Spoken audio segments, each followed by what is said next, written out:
مؤمن دپاره دا ډېره د خوشحالۍ خبره ده چې الله رب العالمین په قرآن کریم کې ځای په ځای کوم ګناهونه او جرمونه ذکر کړي فوراً چې ته ګورې الله رب العالمین ورپسې فرمایي ای بنده دا ګناه که دې کړي توبه وباسه بخښنه به راته وکړه. سبحان الله توبه څومره ښکلی عبادت دی. الله رب العالمین به ډېر خوشحالېږي. هغه رب العالمین موږ ته بیرته چلم ښیي بیرته راته طریقه م راښیي چې بنده ته توبه ماته وباسه په توبه باندې په استغفار باندې ستا مخکني ټول ګناهونه معاف شي. خالد ابن ولید د اسلام سخت دشمنو پلار یې ډېر غټ دشمنو د نبي علیه السلام او دی هم ډېر لوی دشمنو او په احد کې چې څومره شهیدان صحابه شوي دا د ده د لاسه شوي ځکه چې نبي علیه السلام کوم 50 صحابه په هغه جبل رومات ودرولي په کنډاو چې دې ځای نه راخوځېږئ د غشو ماهرین چې دې ځای نه دشمن په موږ حمله ونه کړي چې کله مکې مشرکانو شکست وخوړلو وتښتېده اول مسلمانانو ته الله فتح ورکړه 700 کسان مسلمانانو 3000 کافرو ویز غلول کافر صحابه موږ د هغوی د زنانو پانځیبونه کتل چې پنسي ښکته کړی و منډې والې ښځې ځان سره راوستې منډې والې هر څه کې پاتې شو خو د نبي حکم مات شو. الله دې ته سوچ کوه د نبي یو حکم د نبي کریم صلی الله علیه وسلم یو سنت چې ماتېږي څومره سزا راځي او پاکو خلکو مات پاک خلکو صحابه 50 کسانو ته چې نبي علیه السلام ویلو که زمونږ غوښې مارغان وخوري مه راکوزېږئ خو ملګري راکوز شو په خپل اجتهاد بیرته الله قرآن کې وایي چې ما معاف کړي دي ځکه چې په خپل اجتهاد راکوز شو چې مړه خو نبي علیه السلام مطلب دا و چې دشمني په میدان کې نو مه راکوزېږو دشمن خو وتښتېدو ځئ چې کوزېږو هغه امیر ورته ویل عبدالله ابن جبیر رضی الله عنه چې ګوره نبي علیه السلام زه تاسو باندې امیر کړی 500 کسانو باندې مه کوزېږئ چې څو پورې نبي علیه السلام اجازت نه 40 کسان ترې راکوز شو صرف 10 کسان پاتې شو نو 10 کسان خو بیا هغه پوره فوج نشو کنټرولولی. خالد ابن ولید په لاره کې سوچ وکړه لکه دا خو موږ یې راوزغلولو دې وخت کې خالد ابن ولید مشرک دی ویې تښتولو راځئ چې په دغه ځای ورتاو شو مقه ځای باندې نظر پرېوتو کوم ځای چې نبي علیه السلام په ګوته کړی چې دې ځای نه به مونږ ګوره خرابېږو نقصان به دې ځای نه کېږي او دلته د دنیا دا غټ غټ جرنیلان نه دي دا کافر هم د نبي علیه السلام دا سیرت ګوري دا جنګي آلات هغوی وایي چې دا څومره هوښیار پیغمبر و چې ده په هر فن کې دومره مهارت دی چې د جنګي میدان هغه کمزوری پوینټ ګوره ده ته معلوم دا خو د وخت یو لوی جرنیل و چې څنګه یې ویلي و مقه ځای نه دشمن راغی چې کوم کمزوری پوینټ نبي علیه السلام ښودلی و مقه واقع شو مقه سې وشو هغه خالد بن ولید په دې ځای پې بیرته ورتاویږو چې راغه 10 کسانو به څه مقابله کړی څه غشي مشي ورول خو 10 واړه شهیدان او پې راتاو شو او اچانک حمله وه اچانک حمله او یا غټ غټ صحابه دا چې شهیدان شوي دا نبي علیه السلام پکې زخمي شو په سر مبارک ولګېده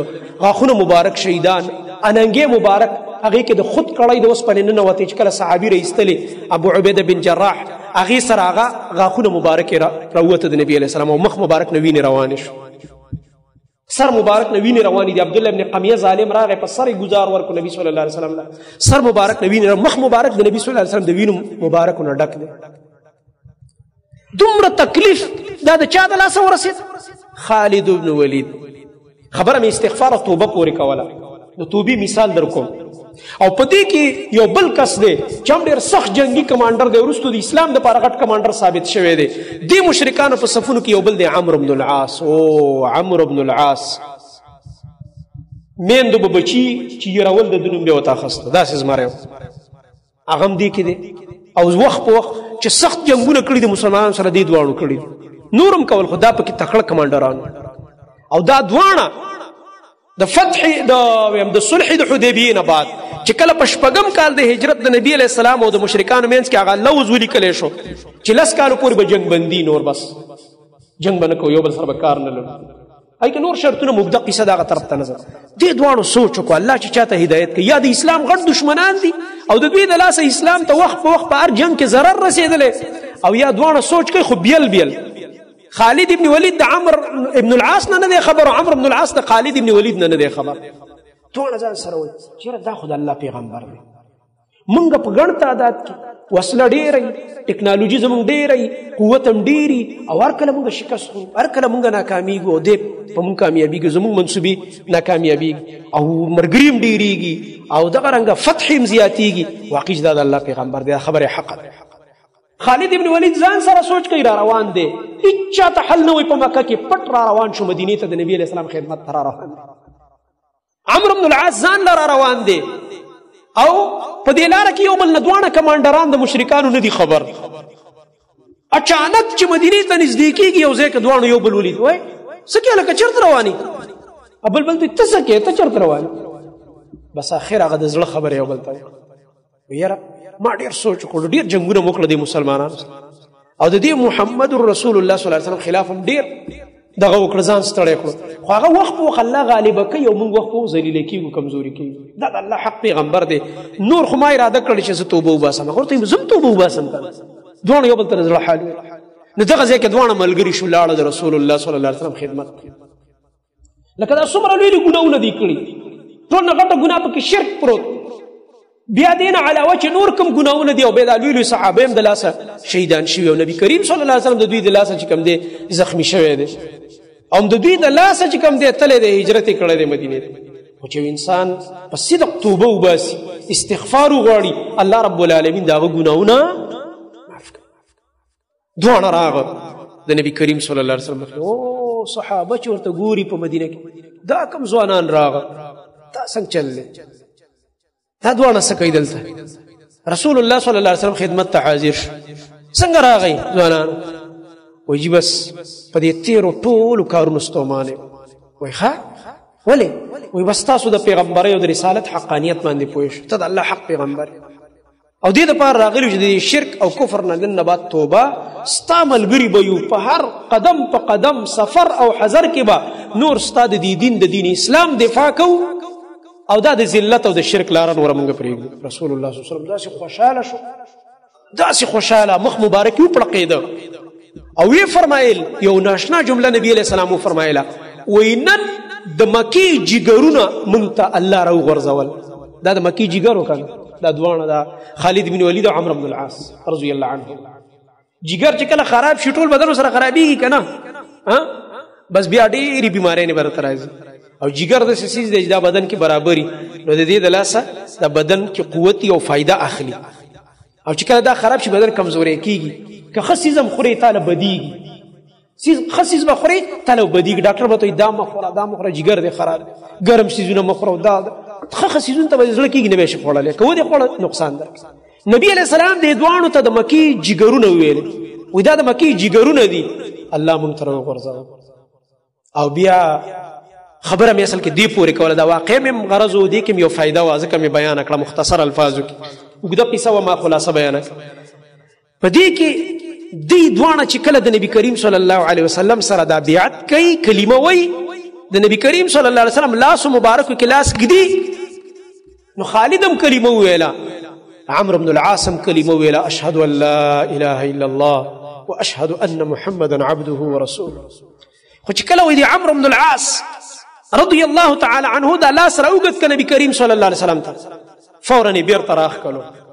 دې ټیم کې نبي کریم صلی الله علیه وسلم حیران شو، ما لك یا عمر؟ ولې عمر بن العاص ته ما لك یا عمر؟ ولې عمر؟ ته خو د اسلام او د دین او د ایمان راوړلو په نیت راغلی، دا لاس دې ولې رسته کړو؟ ای د الله نبي یو خبره را یاده شو. څه خبره در یاده شو؟ یو شرط لګوم او یو تپوس کوم. وایي څه شرط دی؟ و شرط مې دا دی چې زما ګناهونو سره بس چل کېږي، ابه معاف شي که نه؟ دغه سوال کوم، دا تپوس کوم، هغې نه یارېږم، د خپل تېر ژوند نه یارېږم، د اسلام دشمني مې چې کړې ده، هغه د الله نافرمانۍ مې چې کړي دي، هغه مونږ چې ژوندۍ لوڼه خښې کړي دي، هغه مونږ چې د یو بل مالونه تباه کړي دي، هغه مونږ چې کوم ظلمونه کړي دي، زمونږ د لاسه چې کوم صحابو باندې ظلمونه شوي ستاسو ملګرو باندې په مکه کې، د دې د لاسه بیا تاسو مدینې ته راغئ او بیا د جنګونو کې مختلف کسان زمونږ د لاسو نه ولګېدل، تا به څه کېږي؟ دې سره مې غم دی، قیامت کې به د الله سره چې میلاوېږم بیا به څنګه چلي؟ الله اکبر. نبی کریم صلی الله علیه وسلم ورته وفرمایل، ای عمر، آیا تا ته پته نشته چې ان الاسلام یهدم ما کان قبله؟ الله اکبر.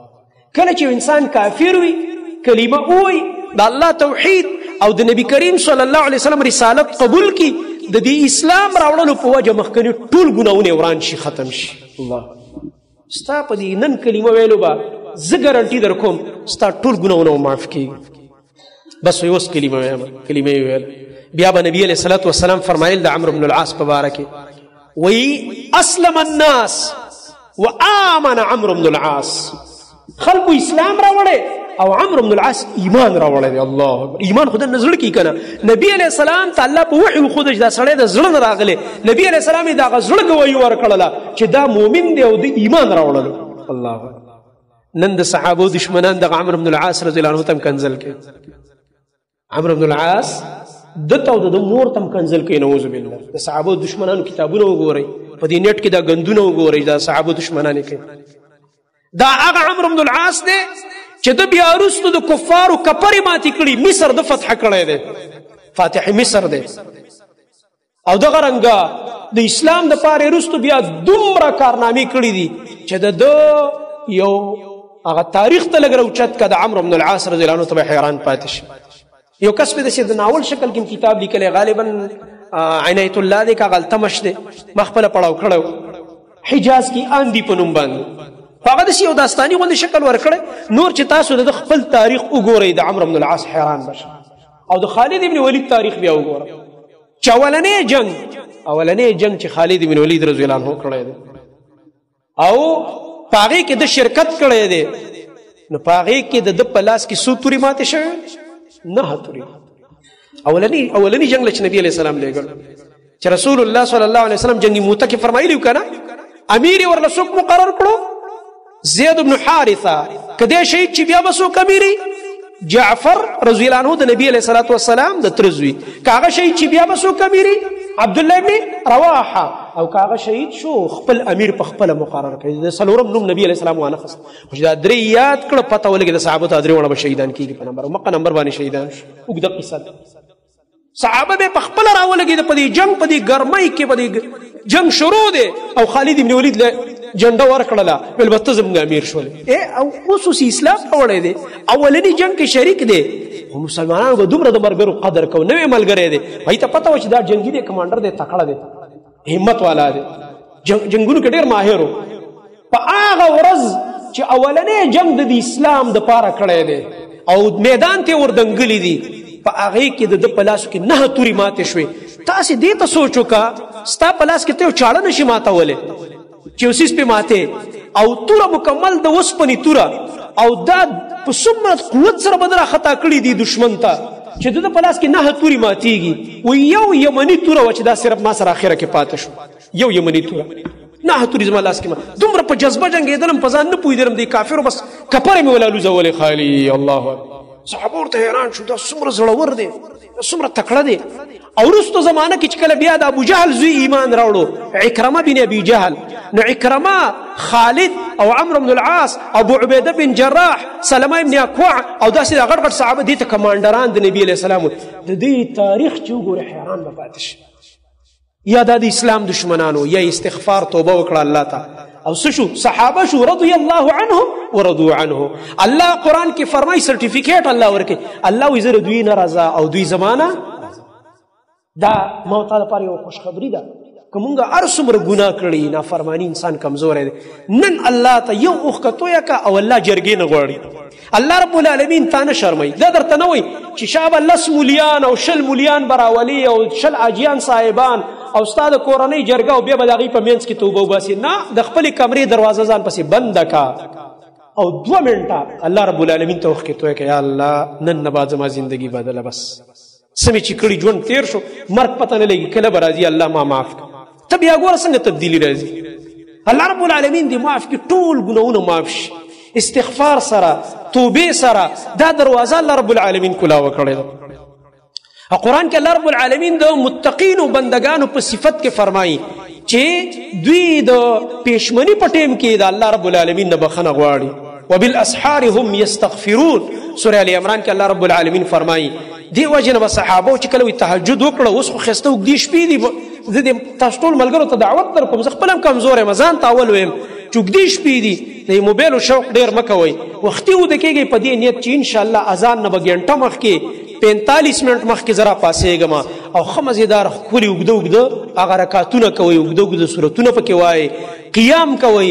او صحابه به چې کله وایي دا تهجد وکړو سار ټیم به نږدې شو، دې وخت کې به استغفار کوو، ځکه چې الله قرآن کې داسې مؤمنانو صفت کړی چې دوی باندې بخښنه غواړي، استغفار. نو بخنه د الله رب العالمین نه غوښتل لکه مونږ خو دومره ګناهونه نه دي کړي لکه دې خلکو چې کړي کنه ما خالد بن ولید صحابه وجلي د نبی علیه السلام دشمنو خو چې کلمې ویله توبه یې ویستله استغفار یې غوښتی الله ما معاف الله څه کړو معافي او معافي نه کړو یوازې بلکې د خپل دین په خدمت کې استعمال چې کله دې په رښتیا توبه ویستله الله رب العالمین به ما تاسو سره بیا دا کار کوي ګناهونه به هم درته معاف کړي بیا به د آینده زندګۍ کې په نیکو کې استعمالوي ذکر به کې تلاوت به کې ښه کارونه به کې کمزورو خلکو سره به تعاون کې صدقې به ورکې او د خیر ښېګړې کارونه به کې الله رب العالمین به دې په دې کې استعمالوي دا به د دې دلیل وي چې ته الله ته ګران یې او الله رب العالمین ته محبوب یې هغه ګناهونه به بېرته په څه بدلېږي په نیکو باندې به بدلېږي